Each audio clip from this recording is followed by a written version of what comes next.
Okay. Hey, everybody. I hope you listened to this recording. And I hope you can hear me because I had Bluetooth on and then it looks like I turned it off, but I'm not entirely sure. So I know you guys will tell me if you can't hear me.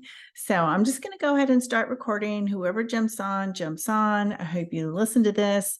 I did take a lot of notes that I want to share with everybody. So I'm not going to share the notes just yet. I'll share them at the end when I send the recording to everyone. But we are coming to the end of 2023. And if you've been looking at the MLS pretty regularly, you will notice, and you've been hearing it in the media out there, that inventory levels are low. But what I want to let you know is that they are seasonally low, and that's completely normal. Inventory usually does peak around mid-October, and then it falls until the year changes. So usually that's when they say it was in buyer's market in the fall, seller's market in the spring, etc.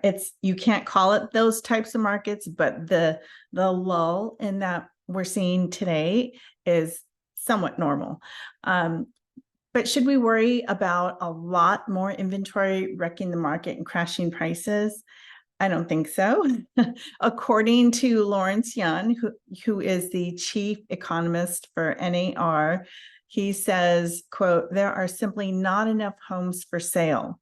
The market can easily absorb a doubling of inventory. So even if what you see on the MLS doubled, we still would not have enough inventory to sell."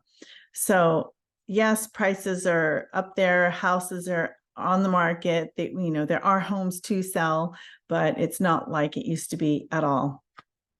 Also, typically, as rates come down, and they have come down from a high of 8.1% average earlier this year to nearly 7% in the past week or so, we should see more inventory come online, since the typical seller is also a buyer. So as the rates moderate lower, inventory should climb higher. So I hope that makes sense to you. So if I'm a seller and I don't want to sell because the next house I need to buy is going to be at an 8%, I probably will hold until the rates drop. So now that they're 7, I might be considering maybe I should just go ahead and sell my house now type of mindset. Pulsenomics is a company, and they surveyed a national panel of over 100 economists and real estate experts and investment and marketing strategists. Their estimate, home prices will continue to rise. So my advice is to start prospecting now if you haven't already been. Give yourself a head start for 2024. We did a little calculation a couple weeks back of knowing your numbers. It was a simple calculation to estimate what annual amount you would like and how that equates to number of appointments per year, number of buyers, number of sellers, number of transactions, and what that equates to per person per transaction. I asked all of you to give me your numbers, and a few of you did. So if you haven't done it yet, that's okay. You still have time. It's good for you to know what numbers you're wanting to pull for next year. And instead of looking at those numbers annually, look at them every quarter. So in January, hopefully you're not getting ready to start the ball rolling. Hopefully the ball's already rolling once January starts. And at the end of the first quarter, you can look at your numbers and say, how close did I get to my number? Am I close? Did I surpass it? What do I need to work on? What got in the way? So things like that you want to take advantage of. And if you need a reminder or a primer on that calculation and how we work that out, let me know, and I'm happy to resend that information back out to you guys. So you definitely want to start prospecting. And if the next time a potential buyer says that they're going to wait for rates to come down, respond to them with, if home prices were expected to rise over the next 4 years, wouldn't you want to take advantage of that appreciation on your biggest investment? Of course, they're going to say yes. They might be like, duh, of course. So you want to have some type of information to I'm not sure why somebody can't get in. Sorry, everyone.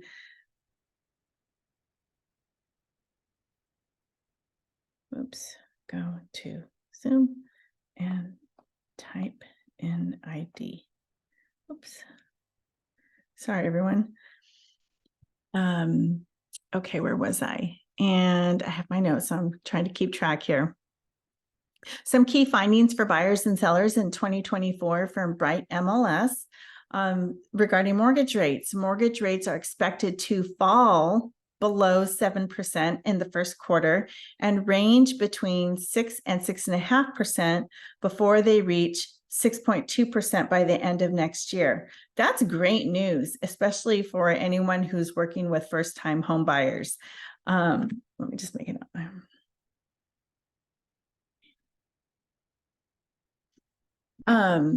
And regarding home sales, existing home sales are expected to end the year at 4.6 million, which is a 12.1 increase from the record low numbers this year in 2023. However, this is still below the number of home sales in a typical year.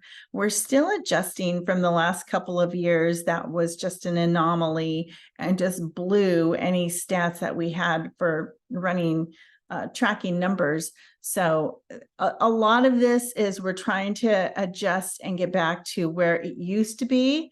It might still take a while to get back to normal cycles again, but just know it's, they're expected to end better next year. I think there's going to be more of a housing boom, if you will, when the prices, when the percentage goes down, we're going to have a lot more people trying to get in the market. Inventory, changing family and financial circumstances have always been a thing. So as people grow, have babies, or get bigger jobs, get lesser jobs, their financial circumstances change, that's going to prompt more sellers to enter the market, leading to a estimated 7.6 increase in inventory at the end of 2024. That's a good sign, because that means if there's going to be more sellers in the market, what do you want to do? You want to be a listing agent. You want to be able to, hey there. Hey. Can you hear me? Yeah. I just want to make sure. Yes. Okay, perfect. Because I'm recording and I'm going through stuff. And then when I'm done, I know we have notes. You're so cute. You're fine. I'm already recording. It's just you and I so far, but this is going to go out to everybody. Okay. Okay, and then home prices. The median home price in the U.S. is projected to rise by just 1.5% to roughly $394,200. Growing affordability challenges and an increase in the supply of new homes will send home prices lower in some markets, particularly in California and Florida. So 1.5% is okay. So it used to be, before the last 2 to 5 years, there was a running track of, well, our home would appreciate like the economy would. So it would roughly appreciate 2 to 3% annually, like people's raises used to do. Now it's completely different. So the fact that it went up so high a couple of years ago, right? You could buy a home and it would have increased by 15%. And now it's so wonky, it's back to probably 1.5% appreciation. But that's good news. And that's great news about inventory. What should you be doing in your markets? You need to be watching your MLS hot sheet daily, see what's hot, see what's not hot. Is the inventory rising or falling in each area that you work on? And check your cities, check your counties, all the different locations that you're working. You want to be able to find out, know your numbers. You want to know all those numbers. That way you can speak confidently when you're talking to clients, buyers, or sellers.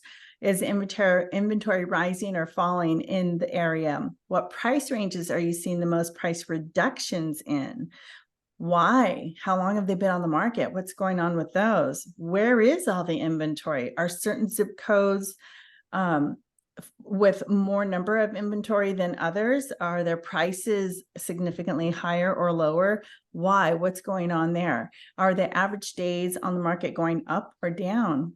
What's the list to price sell ratio in the areas that you're working? And what are the builders doing to promote their inventory? Next year to the next 10 years is probably going to be huge for builders. They are going to be in a housing boom. They've been stuck because they haven't had enough, the interest rates and the price for their product, wood, has been crazy. Michelle, you know this with your husband's job, what he does for a living. The price has been crazy. So they're the ones that can build the most houses the quickest, but can they build them the quickest? Hard to say, but right now their standing inventory, they're going to be the best bets for anybody who has buyers that is getting stuck with getting beat out with multiple offers, because that still happens in some areas. And we've already talked about cream puff properties. If it's a good one, a diamond, it's going to sell really quick with multiple offers. You can help your buyers by taking them off of that rat race and take them to make sure to always show them new construction. Even if they tell you, I don't want to see it. I know, you remember, here's our funnel. I'm going to show you everything under the sun, and we're going to funnel everything down to what I know you're telling me you want 3-bedroom. I know you're telling me you want a ranch. I know you're telling me all this, but I just need to make sure I show you absolutely everything in the funnel, and we will discard all the ones after you see them that you know for sure you don't want to live at. Like they could say, I don't want to live in the country. I just want to live in the city. But if the country has exactly what they're looking for, show it to them. Even they could go begrudgingly to look at that property, and it's not wasting your time because you're always looking at new inventory anyways, but it shows them that you're working for them, and it shows them that it's a possibility. It's kind of a 50-50. They may even just say, you know what, this isn't that bad. Or if they say they want to be in a certain school district, pull out a map out, where is that school district? Is there a house just outside that school district close enough that it could work, that puts them in a price point that could work better for them? You have to start thinking a little bit outside of the box on that when you can. And then there's what another demand is going to be, talking about the different generations. And for those who listen to this, don't know what I mean when I talk about the different generations, I'm talking about the silent generation, the baby boomers, the Generation X, millennials, or otherwise known as Generation Y, Generation Z or Zoomers, and then Generation Alpha. I'm definitely going to send that in the notes because there's ages. So Michelle and I are, do you know what? Generation? I'm X. Yes. We're Generation X. Yes. And I think there is definitely some of us in here that are Generation Alpha. No, not Alpha. Generation Millennial for sure, and Generation Z, Zoomers. So baby boomers are going to probably be our parents to the silent generation. Actually, I have one parent. Oh no, both my parents are silent generation. They are between 1920 and 1946. FYI to that. But I'll send you guys a list that has the breakdown on all the ages. But why I bring that up is because the demand from the millennials, which is born roughly between 1981 and 1996, and the upcoming Generation Z buyers together make up a population larger than the entire country of Japan. So it's not a small amount of people. That's huge. Those are future buyers and sellers out there for you guys. The oldest of the millennial generation are now in their early 40s, and the average age of the first-time buyers is currently 36. How many of them have been sitting out the market, building up their down payment and waiting for rates to slide into the 6s? I can attest, my son has been waiting, and he falls into this category. And that's a lot of pent-up demand just waiting to pounce on the market. So a lot of people that are in that millennial age are going to be ready to jump as soon as these interest rates bump down to 6%. You better be selling some properties. Baby boomers, think about that. Baby boomers between 1946 and 1964, they're still aging out of their homes. What does that mean? They're downsizing, they're paying cash and entering into assisted living care facilities. Many of today's transactions are fueled by boomers. If you add the inventory from the boomers and the demand from the millennials and Generation Z, rates come down, and then we're right back into a hot market again, and the prices on the houses are going to go back up again.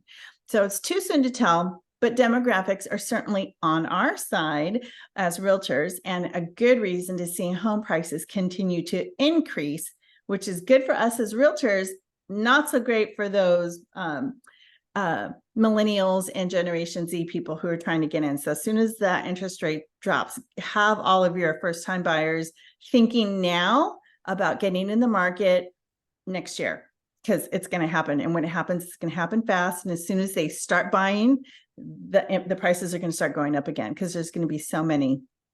And then, so what should you be doing now? You should be proactively speaking with 100% of everyone in your database. Find out who is a first-time buyer or has first-time buyer kids, who's relocating, who's downsizing, who's wanting to build, who's divorcing. I mean, that's sad, but it's a reality too. And you want to be able to help either side or both if they have to purchase two separate places, it happens. Connect with your past clients. There's some of us who have past clients already, and your center of influence before someone else does. Because if you haven't been in touch and somebody else talks to them before, this weekend at an open house that they're going to, or they sign into a new construction development just on a whim to see what's new, those people are going to win your clients, especially if you haven't reached out to them. So reach out to them.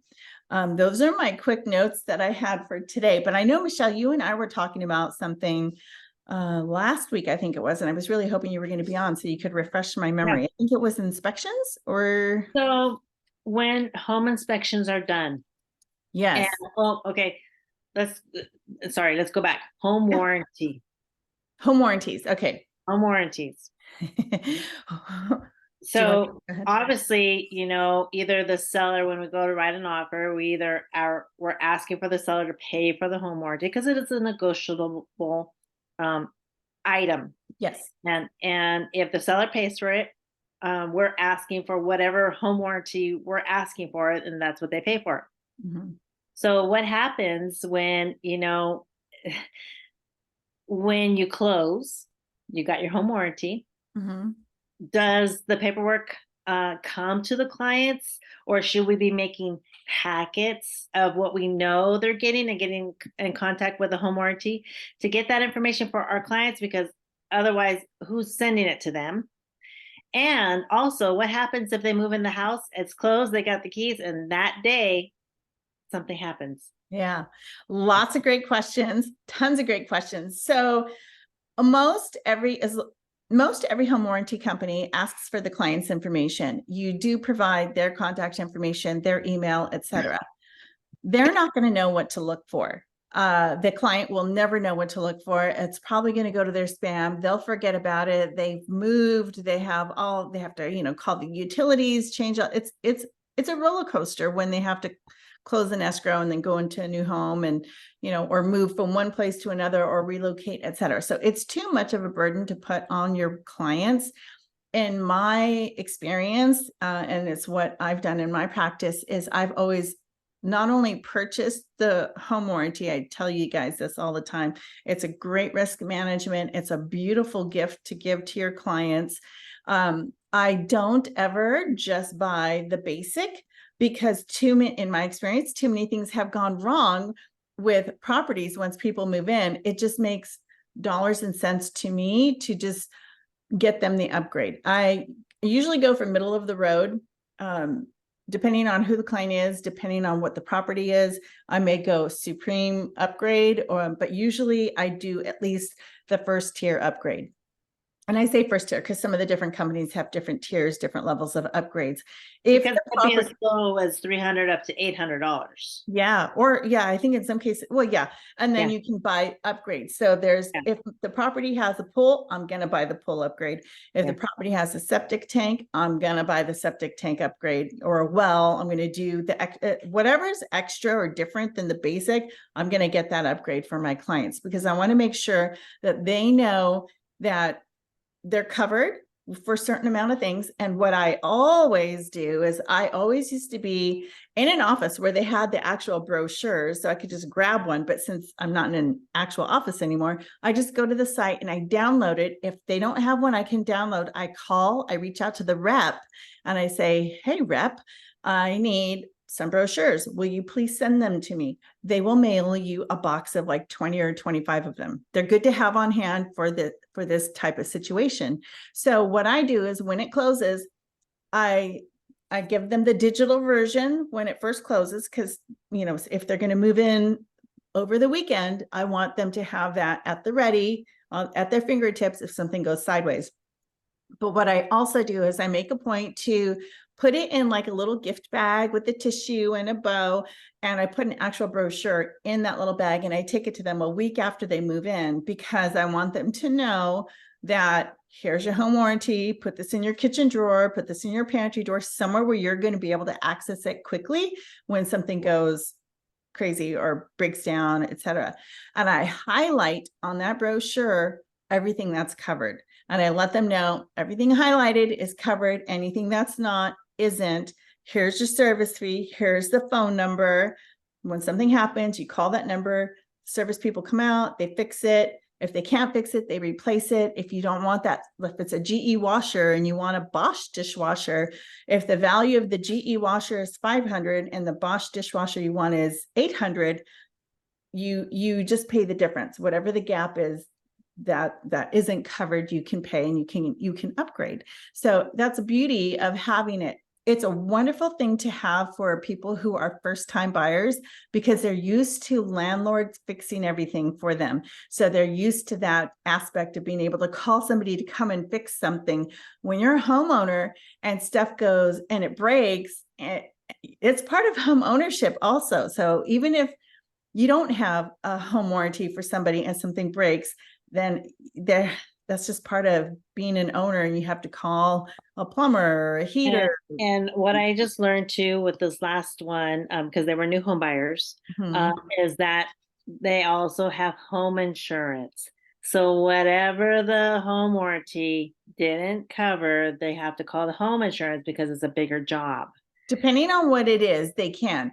Yes. So, and that's a caveat. So I would say if it's just a simple kitchen leak under the sink that was because of the garbage disposal, I would say Yeah. let the home warranty cover that because anytime you go through your home insurance, you can reach out to them about the same item 3 times before they say we're not covering that any longer, or we won't pick you up next year when it's time to renew your home insurance.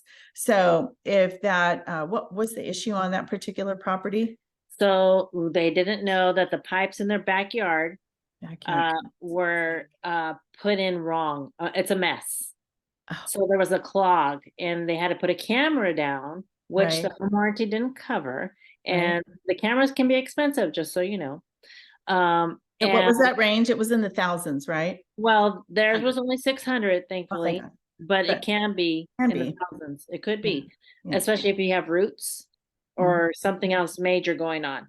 But they did send me a text message that they were able to hydro what is it, flash or like Like push the water super fast. yeah, and that was covered by the warranty, and that seemed to help. But the Yay. pipes have to be replaced. So, Okay. and because their home warranty was only so much, I referred them to their home insurance just to investigate to see if it would cover that. Because when I looked at the home insurance, and every home insurance is different. If it's in the city side on the street, no. But if it's on your property, which theirs is in their backyard, it may Perfect. cover new pipings to be done in their backyard.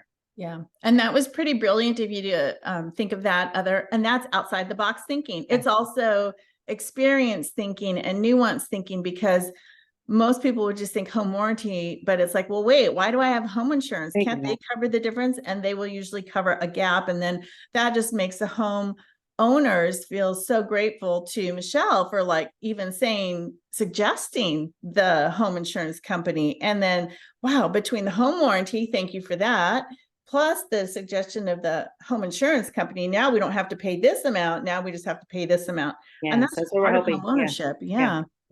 Wow. And then by doing that, you're a win, and they're going to remember and they're going to refer you because you came up with these other solutions that help them in this situation. And it's still hard, agents, when those things happen, you kind of feel guilty.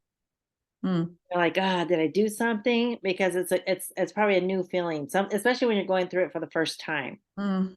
But you're not. It's just like Christina said, it's part of home ownership. I mean, anything can happen. You hear stories, they move in, the air conditioning stops working. And one of the questions that the clients did ask is like, could we have known this up ahead? Because it is an older home. So, I mean, we do our general home inspection. And I mean, they don't go digging in the holes and go down in the pipes. So, my suggestion, maybe, I don't know, Christina thinks about this, is just a thought that if you are purchasing an older home, maybe you should inquire and let their clients know that, hey, this is an older home. Do you want to go and do an inspection on the pipes, for your peace of mind, because it is an older home.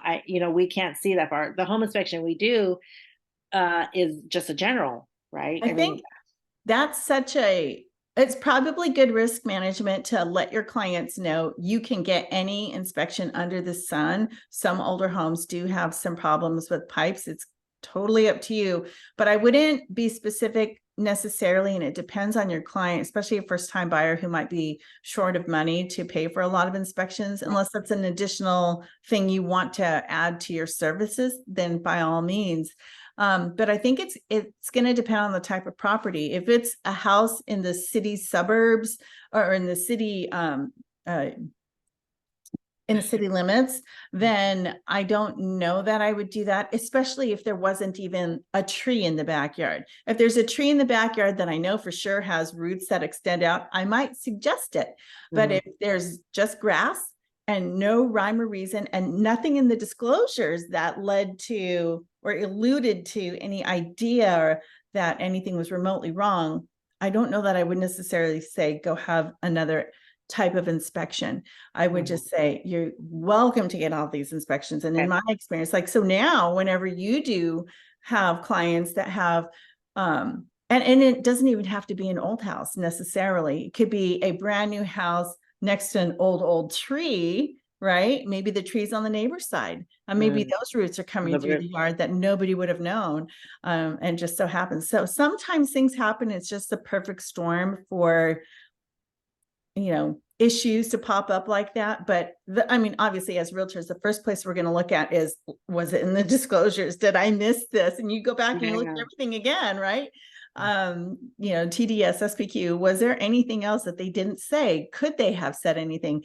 If it was a rural property, and counties are different, but if it was a rural property in like my county where I live in Monterey County, I'd be like, we better check county records. Is there a septic tank? Let's check what type of tank. Is there a leach field? Is it going to fail? Can we rebuild another leach? Where would we put it, et cetera. So there's different questions you're going to want to ask depending on the type of the property. So that's a yes and a no for me. Yes, I would let them know they can get other inspections, but I wouldn't be specific on the type because I'm also not a professional geotechnical. Right. Don't want to put them in that situation either, because then they could get mad at you and it can come back and bite you if they say, you told me to get a geotech person and I really just needed a plumber.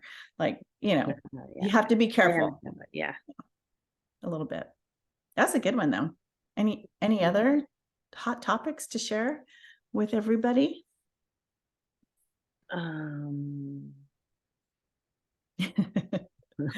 What are your tips for 2024? Let's have you do that since we're December. My tips for 2024 is just like you said. I know it's the holidays, This is typically when everyone slows down, us realtors, but it's very smart if you are just getting to stay on top of it because you're the one who's going to be top of mind because you've been reaching out, Mhm. especially right now, the holiday cards or just open houses. If you're doing any right now, show that you're ready and willing to help them moving forward because those are the serious buyers right now. Yeah. Everybody else is just waiting and waiting. But yeah, definitely just don't let up. If you let up off the gas, then someone else is gonna, who has their foot on the gas, is gonna pass Then, yeah, they will come in and swoop without any trouble. you. And it's funny, like in my area, it's funny. There is one agent right now. I just noticed he just put up 3 listings. He did 3 videos for 3 listings. I'm like, wow, I'm impressed. Oh, videos. Thank you. That just reminded me. I want everyone to start getting on their social media. If we're not following each other on social media, we need to start following each other on social media. And I really want everybody. And what are you posting? Post, you don't have to have a listing. You can go to a listing. What do you, as long as you get permission to do social on that particular listing, that house that you walk through, promote it. You can say courtesy of, whatever XYZ company over there and that agent, but I would love to be able to represent a buyer. Do you guys who were watching me know who might be interested in a property like this? Or here's what $800,000 buys you in Monterey. Here's what 800,000 buys you in Santa Cruz or Los Banos. What do you get for 800K as an example, right? Just start putting yourself out there. And I know some of you are doing some things locally in the communities. Fantastic. Yes, If you can amazing. I saw that. Kudos. yeah, I know. Yeah, I hope it went well. I Yeah. hope you guys got names and numbers out of that, or Mhm. just, and even if you didn't, that's okay, because just getting known in the community is huge. And even if you're just highlighting the good, like, okay, like here we are at Second Harvest, here's how many cans we did, or here's, they need more, or we did great, or we're going to go to another city, or whatever you're highlighting. If you're going to be doing things like that for like food banks and like Goodwill or anything like that, you want to make sure that you promote the place, the entity, because one of the last things you want to do is say, like, here's me doing all of this for this group, but I'm your number one realtor. And it can be a little cheesy. So just be careful with that, how it works. But I think, though, that being said, that's just kind of like the umbrella thing. But kudos to everybody who is doing stuff out there, because I know it takes a lot, it takes out of your personal time. So it's fun, but getting out there and getting noticed by people in the community is huge. And you're just building your network. Everything is all about networking and talking to people. And think about it. Think of all the different, like, I don't know if any of your spouses have any holiday events or anything that are coming up. You get to go to maybe holiday parties and whatnot. Go to those. Talk. You don't just talk about real estate. Genuinely talk about people. But listen, what are your plans for 2024? Oh, we might be moving to Arizona, or we might be moving to, Texas. Oh, really? They're going to be selling. Why? What's over there? Oh, my grandkids. Oh, okay. Well, have you started looking in those areas? I could always refer you to somebody. Think referral. Think of how these conversations can eventually turn into business. Even if you don't have that real estate conversation with them right then and there, make a mental note of it. So that way, when you're done with the holiday party, then that next Monday or Tuesday, you can say, hey, it was great seeing you at the holiday party over the weekend. You mentioned moving to Arizona to go see your grandkids. I just wanted to ask you a couple questions about that. Do you have 15 minutes to chat on the phone? And then you can just ask them some questions. What's that timeline look like? And if they say, oh, when interest rates drop, oh, okay, well, do you already know what you're going to buy? How do you know what the prices are? Do you know how familiar are you with the area over there, other than the city where your child lives? Or, you want to really start digging into questions, because you want to let them know that you can help them wherever their next move is. And of course, you can help them here. But then another big thing is, are you going to use all the cash from this house here that you sell potentially to go purchase the other house? They might, but they might just say, no, we're going to need a loan. Oh, well, do you have a lender out there? I can set you up with a lender out there as well. And you can. We have Success Lending that we can use to promote if we don't have a lender in that area, or if one of our lenders doesn't, if they're not able to lend out there, then you can always do that as well. But we only have about 5 minutes left, I think. So that's also real quick. I saw an agent today that we both know talk about the current market. How many days in a certain county? If get on, talk about how many days homes are on the market. How fast, how soon are they going contingent or whatever it might be in an area that you specialize, because everybody right now is wanting to know what's going on. Yeah. Now's the best time to get on social, get on there, talk about your city where you live. Some of you are in Monterey, Salinas, Santa Cruz, Aptos, Los Banos, Watsonville. What's going on in all of these areas? Be the expert where you live and let everybody know, this is how many houses are active this week. This is how many went pending. This is how many sold. The average price is blah, blah, blah. It's all information you can get on MLS. You can get it from AccuList. Yeah, get out there. It's scary sometimes, but just do it. You'll be fine. You'll be fine. Good. Yeah. Okay, I'm going to stop recording.